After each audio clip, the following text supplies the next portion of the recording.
What do you do about a man who weighed 290 pounds and he'd beat the shit out of your mother who weighed 105 pounds? How do you forgive it? What do you do about a man that is a bigamist, he's got two families? What do you do about a man who's a crook when you're 14 years old, he's in Pentonville prison, he won't admit anything. If my mother dares to smoke and disobey him, he beats her. And he's just a nightmare. How do you forgive him? You know, don't tell me, Father John, or anyone else, that I should find forgiveness. And then I just stopped. And then I suddenly said, when I was a young man, we were homeless when I was 15 and we had nowhere to go, and we ended up in Kentish Town. And my mother, he left my mother on the day her father died. And she never saw him again. Gosh, that's harsh, isn't it? Yeah, and then we lost our house. I had to be in the house to let the bailiffs in, and then I had to go and live with an aunt. So, you know, how do you forgive that?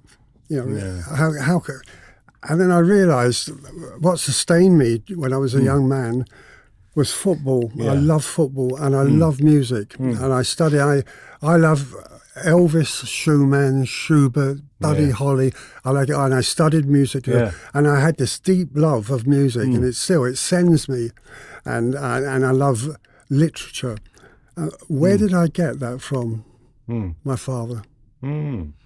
So as much as I want to say that he gave nothing, he was just destructive, he actually gave me four of the most beautiful gifts that I have. Wow, that's an interesting way to look at it. Yeah, and you say, and you suddenly think, he was what he was. You know, he was raised as one of 13 people raised in Stoke Newington. Not only did he have no hot water, but the water came in the yard. Where there was, so you just, and then you start suddenly think. So your life was probably luxurious compared to his previous life. And I need to take that into account, you know. And so I suddenly, it's the first time this realisation came to me, is that don't play the victim.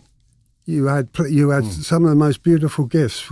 Maybe it's been passed on through the genes, but nevertheless, it was his genes that introduced me, and my genes, to love of music, which gives me such profound pleasure, to football, which made me feel like a success at certain times when everything was going wrong. I'd go on a football field and I'd express myself, and I sometimes I could be man of the match, and all these gifts came from him. Do you think your sportsmanship came from him?